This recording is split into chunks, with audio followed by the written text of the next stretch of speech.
We've talked about the current challenges and the challenges that the UN will face in the future, how important multilateralism is, and both of us who have strong belief in the principles and the purposes of the UN Charter would like to strengthen, promote multilateralism, and how, under his leadership as President of the General Assembly, we can carve out a way forward through the General Assembly session to strengthen multilateralism. Obviously, we discussed the COVID-19 situation and how nobody can be safe until everyone is safe, and how important the vaccine is going to be. It's not just the development of the vaccine that is important, it's the availability, the affordability for everyone, everywhere, which is equally important, and the UN has had 2 resolutions on that. I briefed the President-elect on the delicate and ever-evolving situation of Jammu and Kashmir. We've had a very good discussion on that. The evolving situation, the military siege that has gone over for a year now, the human rights violations, the continuous and intensified ceasefire violations, the search and cordon operations, and the atrocities that are being committed, the unilateral actions, and the threat those actions pose to peace and security of the region. I also exchanged notes with the President-elect on the situation in Afghanistan, the facilitating role Pakistan has played in pushing forward the peace and reconciliation process there, the challenges that lie ahead, and the positive developments that have taken place, in the talks, the Doha Agreement, and the decision taken by the Loya Jirga yesterday in Kabul.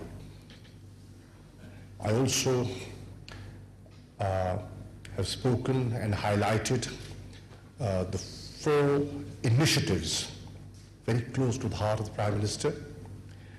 That is climate change, countering Islamophobia,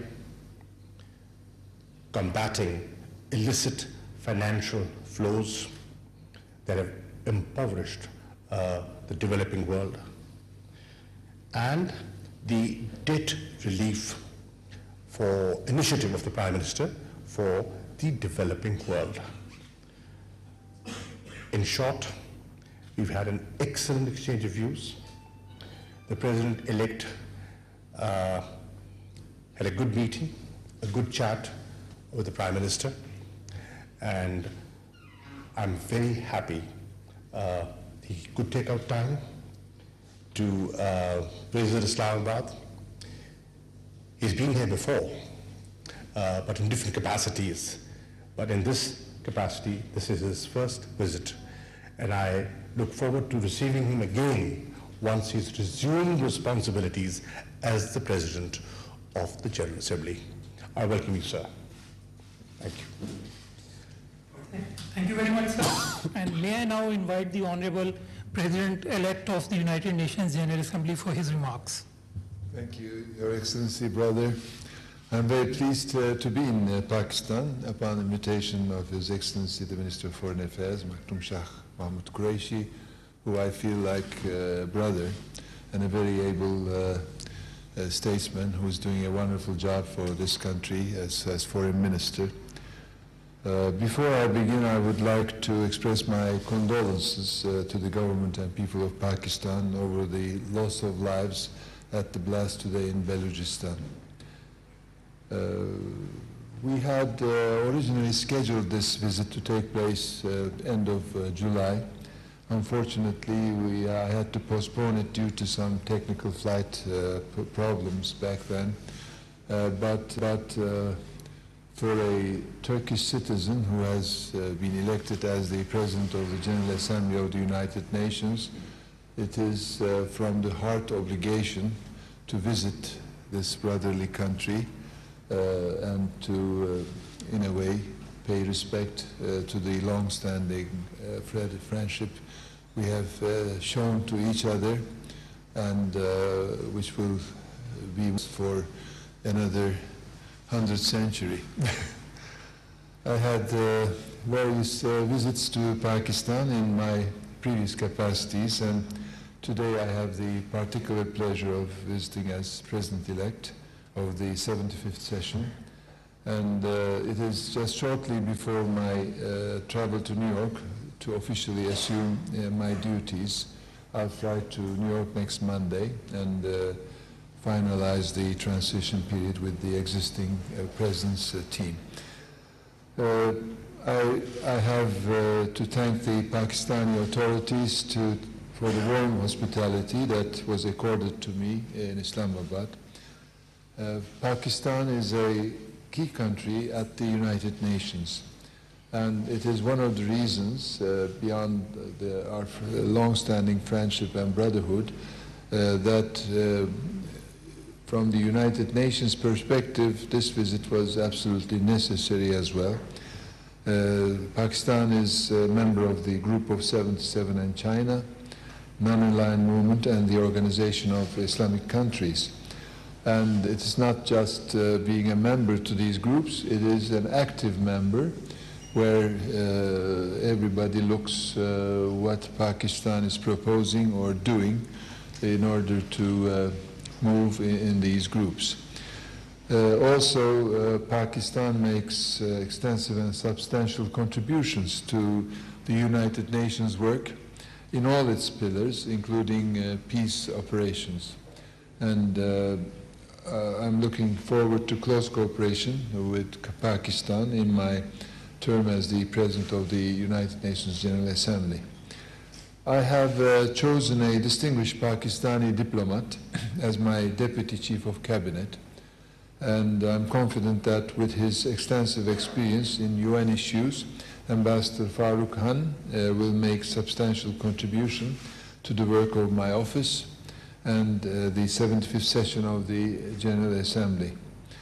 I'm also looking forward to a fruitful and close cooperation with Pakistan's permanent representative in New York, Ambassador Munir Akram, a good friend and very able diplomat, who is currently the President of the Economic and Social Council, ECOSOC. So the agendas of these two decision-making bodies out of four, namely the President of the General Assembly, Security Council, Secretary General, and ECOSOC. These are the four pillars of the United Nations decision-making and progress-making system. And we have to see that these institutions and bodies not contradict but complement each other and avoid any overlapping in their agendas. So we will try to harmonize the essential work of these four organs, but having Ambassador Munir Akram on top of the ECOSOC will make life very much easier and to establish the coordination. Today I have called on His Excellency the Prime Minister, Imran Khan. I was very much honored and impressed about our discussion. He's a well-known political figure in the world, and I think he has a vision for the region and for the world peace and security, and also with important issues the world is dealing, like the climate change, or reaching to the countries in difficulty, least developed countries, landlocked countries, small countries, island countries, Asian countries, African countries. I think we are looking to the same direction, that the United Nations role must be more towards the countries in need than the countries which can do without the United Nations. So as the PGA, I have mentioned many times that even though I have been endorsed by the Western European Group and others, Turkey is also a member of the Asian and Pacific Group, but Turkey is also has a more global role where we can have a larger dimension in our priorities and projects. So I have seen that the Prime Minister, together with Minister Qureshi, are looking to the same direction, keeping the look at these countries and create a new vision or realize what has been decided already. So that will be, I think, very important during this 1 year to also increase the credibility of the United Nations as well. This year marks the 75th anniversary of the United Nations Foundation, which constitutes a historic occasion to reaffirm our collective commitment to multilateralism. And I think multilateralism is the key word. And I think without multilateralism, we can't have United Nations or any international fora. So first thing to do is to give a chance to multilateralism at the General Assembly platform, and to give a chance to countries to present their voice, their problems, their difficulties, so that everybody can listen and understand, and then it will be much easier to deliver. Of course, we are currently facing with serious immediate problems in different parts of the world, including humanitarian crisis and deadly conflicts.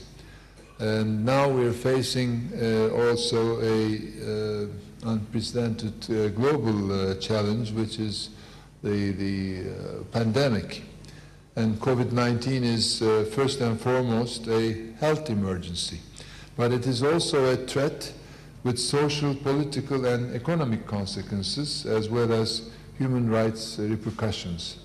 So on this occasion, I would like to extend my condolences for Pakistan's losses caused by the pandemic and wish a swift recovery for the patients. But I think Pakistan has been a good example for the world with its policies which handled the pandemic-related policies very well, and it is one of the figures show that Pakistan has done better than many other countries in the world, and I'm happy to observe it also here with my own eyes. I think the pandemic proved once again that common problems require common responses. And in our collective response to the pandemic, we must focus on the special needs of the most vulnerable across the three pillars of the United Nations. I think restoring people's faith in international institutions, especially with the UN at their center, is also crucial in the face of challenges caused by COVID-19. And UN General Assembly has a central role to play in this global fight against pandemic and safeguarding multilateralism. This is why I have been long and loudly advocating that the General Assembly should resume its normal functioning with meetings in person while taking appropriate protections for the health. And I think This has to be also coordinated with the local authorities for the earliest return of the UN to normalcy. And first thing I will do when I go to New York is to call the governor and the mayor to explain them that UN is New York and New York is UN. And while you're opening museums, streets, Central Park, warehouses, construction sites, it is absolutely necessary that the UN starts. Islamabad में वज़ीर ख़ारिजा शाह महमूद कुरैशी और general assembly के सदर वॉल्कन बॉस्कर मुश्तरका press conference कर रहे थे।